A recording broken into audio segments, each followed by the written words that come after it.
Good morning students, we have discussed about chapter number 2. Today we are going to start chapter number 4, that is motion in plane. This is unit 2.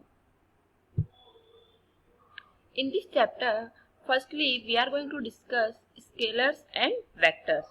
So इस चीज के बारे में आप 9th class में भी थोड़ा बहुत स्टडी कर चुके हो बेटा. What are scalar and what are vector quantities? All the physical quantities can be divided into two types. Which are the two types? Scalar and vector. अब स्केलर क्वांटिटी और वेक्टर क्वांटिटीज क्या होती हैं?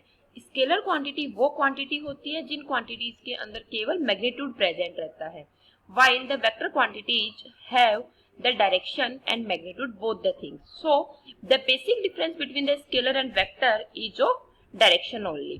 So scalar is a physical quantity which has a magnitude but no direction, is called scalar. For example, you can say are mass, length, temperature, time, density, work, specificity. All these quantities are your scalar quantity. There are so many quantities in our physical quantities which are scalar. So a scalar may be positive or negative. Scalar कुछ भी हो सकता है. जो scalar quantities होती हैं उनका जो हम ऑपरेशन परफॉर्म करते हैं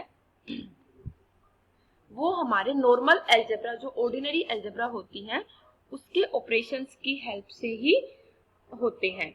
तो हम देखेंगे कि जो स्केलर्स को ऐड, सब्ट्रैक्ट, मल्टीप्लाई और डिवाइड करना होता है वो ऑर्डिनरी अलजेब्रा की तरह ही हो जाता है. Addition and subtraction of scalars make sense only for quantities of same nature. Means कि एडिशन और सब्ट्रैक्शन जो है that is hold in terms of only same type of quantity. अब अगला हमारा आता है मल्टीप्लिकेशन और डिवीजन जो है वो डिफरेंट टाइप की क्वांटिटीज में भी हो सकता है. So this is all about scalar. We will discuss next thing vector.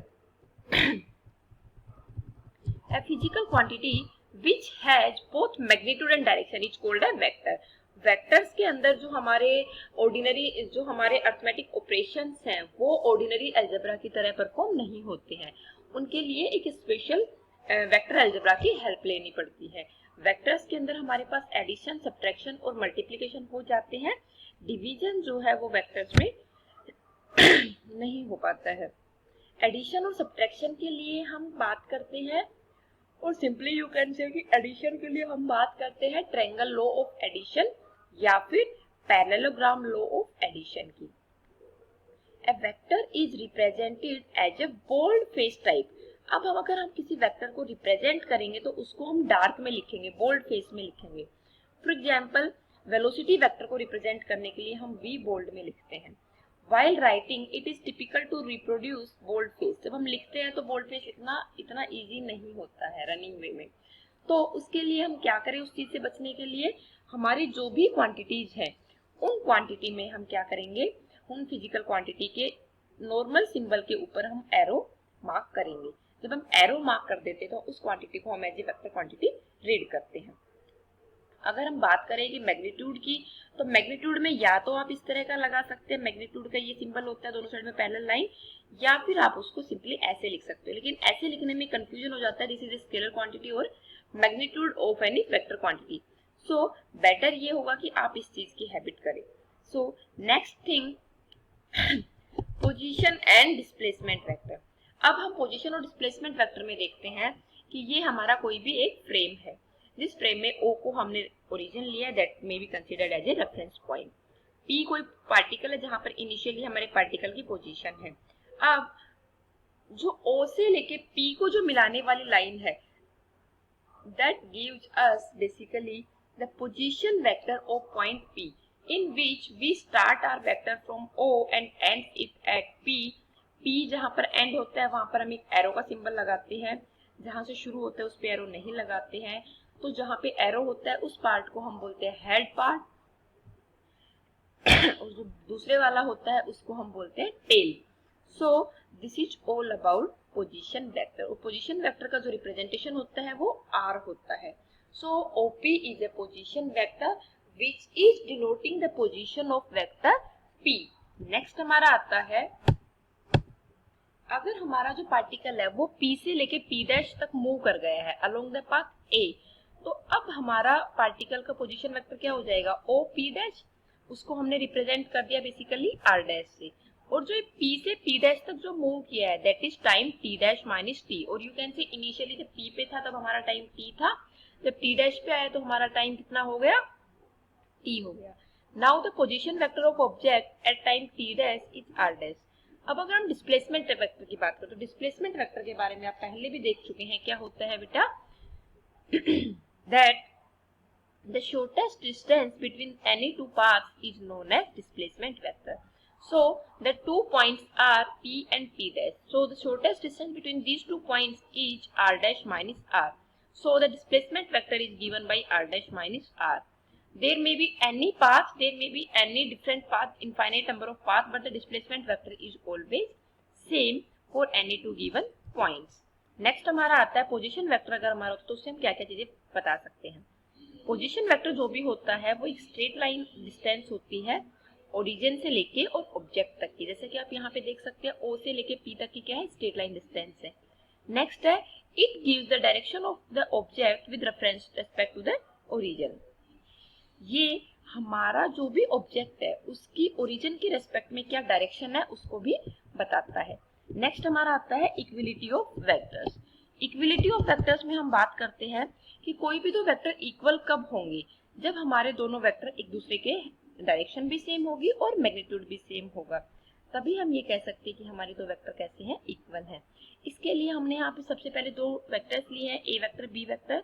जब हमें इक्वल देखना है तो हम चाहेंगे कि ये दोनों वेक्टर वो एक दूसरे के ऊपर कोइंसाइड कर जाए और वो कंप्लीटली कोइंसाइड कर जाए।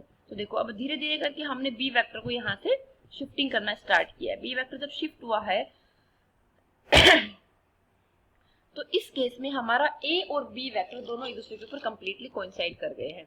इस केस में हम बोलते हैं कि हमारे जो दोनों वेक्टर हैं ए और बी वो कैसे हैं, इक्वल वेक्टर। तो इक्वल वेक्टर को हम रिप्रेजेंट कैसे कर सकते हैं, A vector is equal to B vector. In this case both the direction and magnitude are equal. The next thing is O dash P dash Q dash S dash, दो vector हैं A dash और B dash. अब हमें देखना है कि ये equal है कि नहीं है। जैसा कि आप डायग्राम में भी देख सकते हैं कि दोनों के टेल के बीच में डिस्टेंस कम है वाइल हेड के बीच में ज्यादा है। जब आप बी डैश को पैरेलली मूव कराओगे ए डैश की तरफ में तो जो टेल है वो जल्दी मिल जाएंगी, लेकिन हेड के बीच में कोई एंगल बचेगा, जैसा कि आप यहाँ देखेंगे। देखिए इस केस में ए डैश और बी डैश कंप्लीटली एक दूसरे के ऊपर ओवरलैप नहीं हुआ। जब ये ओवरलैप नहीं हुआ तो उस केस में हमारा क्या हो गया भाई, ये वेक्टर इक्वल वेक्टर नहीं कहलाएंगे। नेक्स्ट हमारा आता है Q double dash P double dash. Q double dash को जब हमने बी डैश वेक्टर को ए डैश के ऊपर लेंगे तो हम देखते हैं कि दोनों वेक्टर कैसे हैं, पैरेलल वेक्टर है, मैग्नीट्यूड वाइज इक्वल नहीं है, डायरेक्शन इनकी इक्वल है। तो आगे बढ़ते हैं हम few fundamental definitions in vector algebra. First one is negative vector.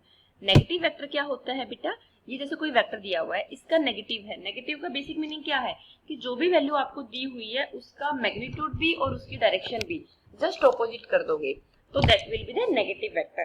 तो अगर हम बात करते हैं, ये इसका एक पैरेलल वेक्टर हमारा निकला, ये इसका नेगेटिव वेक्टर निकला। अब हम जब इस वेक्टर को इसके ऊपर लेके आएंगे तो ये वेक्टर जो है हमारा नल वेक्टर बन गया। दोबारा से देखेंगे सारे बच्चे, ये देखो ये वेक्टर था इनिशियली, जब हमने इसको किया तो इसी का नेगेटिव निकलेगा, तो ये उल्टा हो गया है बिल्कुल। अब जब इसको हम चेक करेंगे कि नेगेटिव वेक्टर को ऑपरेशन कैसे परफॉर्म करते हैं, तो ए वेक्टर के ऊपर माइनस ए वेक्टर को हम कोइंसाइड कराने की कोशिश करेंगे। तो जहां पर इसकी हेड है वहां पर पहले का टेल है एंड वाइस वर्सा। इस केस में हमारा जो वेक्टर है वो मैग्नीट्यूड और डायरेक्शन दोनों में ऑपोजिट है। सो आपस में वो चीजें कैंसिल आउट कर जाएंगी और हमारा वेक्टर कैसा बन जाएगा, नल वेक्टर बन जाएगा। तो यहाँ पर देखिए क्या लिखा है, A vector plus minus of A vector is equal to 0 vector. This is known as null vector. इसकी बात हम आगे करेंगे भी। नेक्स्ट हमारा आता है equal vector. So the equal vector क्या, तो जो हमने पिछली स्लाइड पे पढ़ा है कि वो वेक्टर जो डायरेक्शन में भी और मैग्नीट्यूड में दोनों में इक्वल हो, कैसे वेक्टर कहलाएंगे, इक्वल वेक्टर। नेक्स्ट हमारा आता है को इनिशियल वेक्टर। इनिशियल मतलब कि इनिशियल पॉइंट, को मतलब समान, जिन वेक्टर्स का समान इनिशियल पॉइंट हो उन वेक्टर्स को हम क्या कहते हैं, को इनिशियल वेक्टर। यहाँ पर हमारा ए वेक्टर और बी वेक्टर जो है इनका इनिशियल पॉइंट कैसा है बेटा, सेम है, दोनों का इनिशियल पॉइंट क्या है, ओ है। तो ये वेक्टर कैसे कहलाएंगे, हमारे कॉमन इनिशियल वेक्टर। नेक्स्ट हमारा आता है को टर्मिनल वेक्टर। ऐसे वेक्टर जिनके जो टर्मिनेट पॉइंट है, जो एंड पॉइंट है, वो कैसा हो, इक्वल हो। तो यहाँ पर आप डायग्राम में देख सकते हैं नीचे वाले में कि एरो जो है वो ओ पर जाकर मिल रहे हैं, और एरो वाला पॉइंट क्या होता है, हमारा हेड पॉइंट होता है, जहाँ के ऊपर हमारा किसी भी वेक्टर का क्या होता है, टर्मिनेशन होता है। नेक्स्ट आता है coplanar vector. The vectors are said to be coplanar if they lie in the same plane. अगर हमारे वेक्टर कोप्लेनर है तो वो हमारे क्या करेंगे, सेम प्लेन के अंदर लाई करेंगे। और जहां जो भी हमने इस स्लाइड पे बात करी है, सारे वेक्टर कैसे हैं, कोप्लेनर है। Next is collinear. जब हमारे पास ऐसे वेक्टर्स हैं तो हम एक दूसरे के ऊपर देखते हैं कोशिश करके कि ये कैसे हो जाए, आपस में चले जाए। तो ऐसे वेक्टर जो इक्वल या अनइक्वल मैग्नीट्यूड वाइज तो हो सकते हैं, बट जिनकी डायरेक्शन या तो पैरेलल होनी चाहिए या जस्ट एंटी पैरेलल, मतलब कि या तो 0 की डायरेक्शन में या 180 की डायरेक्शन में। तो ऐसे जो वेक्टर होते हैं वो क्या कहलाते हैं, आपके कोलीनियर वेक्टर। नेक्स्ट हमारा आता है unit vector. A vector divided by its magnitude is called a unit vector along the direction of the vector। एक ऐसा वेक्टर जो कि हमारा पर्टिकुलर वेक्टर की डायरेक्शन में हो और उसका मैग्नीट्यूड हो 1, तो ऐसा वेक्टर क्या कहलाता है, हमारा यूनिट वेक्टर कहलाता है। यूनिट वेक्टर को हम किस तरह से डिनोट करते हैं, जो कैप है ये यूनिट वेक्टर का नोटेशन है। तो ए वेक्टर का जो यूनिट वेक्टर है वो क्या होगा बेटा, A cap. A cap will be equal to A vector upon modulus of A vector. Next हमारी बात आती है, a unit vector is A vector of unit magnitude pointing in a particular direction. और जो ये यूनिट वेक्टर होता है इसकी कोई डायमेंशन और यूनिट नहीं होती है, ये सिंपली एक डायरेक्शन को बताता है। यहाँ पर हमने एक्स वाई जेड 3 एक्सिस ले ली है, ये हमारा X axis, Y axis, Z axis, I J K cap है, तीनों यूनिट वेक्टर है एक्स वाई जेड के अलोंग। तो अब हम बात करते हैं कि हमारा जो यूनिट वेक्टर है वो कितना होगा। तो आई कैप का जो मॉडुलस है that is equal to 1, J cap का जो मैग्नीट्यूड है वह भी 1 है, और के कैप का जो मैग्नीट्यूड है वो भी 1 है। तो जो तीनों वेक्टर है इनका मैग्नीट्यूड वाइज तीनों वेक्टर कैसे हैं, इक्वल है। Come to the next point, zero vector और नल वेक्टर। जीरो वेक्टर या नल वेक्टर में हम देखेंगे कि किसी भी वेक्टर को जब उसके खुद के ऊपर ऐड कराया जाए सेम वेक्टर को, तो हम कहाँ ले जाएंगे, हम भी होता है ना कि अगर ये इसी वेक्टर का नेगेटिव या जीरो है, जीरो वेक्टर है, तो ये क्या हो जाएगा, कंप्लीटली जीरो हो जाएगा। जैसे कि आप यहाँ डायग्राम में देखेंगे कि P और P डैश जो दोनों पॉइंट हैं इनकी R और R डैश क्या है, पोजीशन वेक्टर है। इस केस में अब हम क्या करेंगे, डिस्प्लेसमेंट फाइंड आउट करेंगे। तो डिस्प्लेसमेंट के लिए आप क्या देखोगे कि R डैश माइनस R, जब ये R डैश माइनस R हो जाएगा तो उस केस में हम क्या करेंगे कि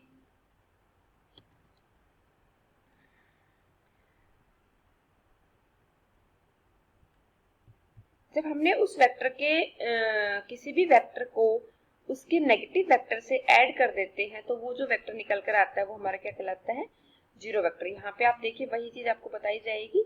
ये वेक्टर क्या हो गया आपका, zero vector, that is A vector plus zero is equal to zero, A vector plus is equal to zero plus A vector. मतलब कि शुरू में तो आपको ऐसा लगेगा कि ए वेक्टर में जब हमने जीरो में ऐड किया तो हमारा मैग्नीट्यूड वाइज क्या हो जाएगा, ए ही बचेगा। तो ये जो प्रॉपर्टी होती है कि आगे का पार्ट पीछे कर दो, पीछे का पार्ट आगे कर दो, फिर भी हमारा रिजल्टेंट सेम आए, उसको हम बोलते हैं commutativity. So this is all about zero vector. Next हमारी प्रॉपर्टी आती है लैम्डा इनटू जीरो टाइम्स।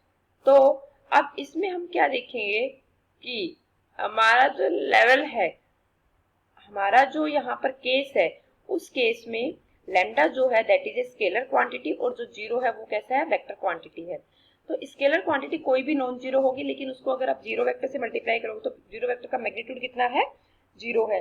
तो ओवरऑल जो रिजल्ट आएगा that will be your zero vector. Next हमारा है जीरो इंटू ए वेक्टर। जीरो यहाँ पर मैग्नीट्यूड स्केलर क्वांटिटी है, ए वेक्टर हमारा वेक्टर है।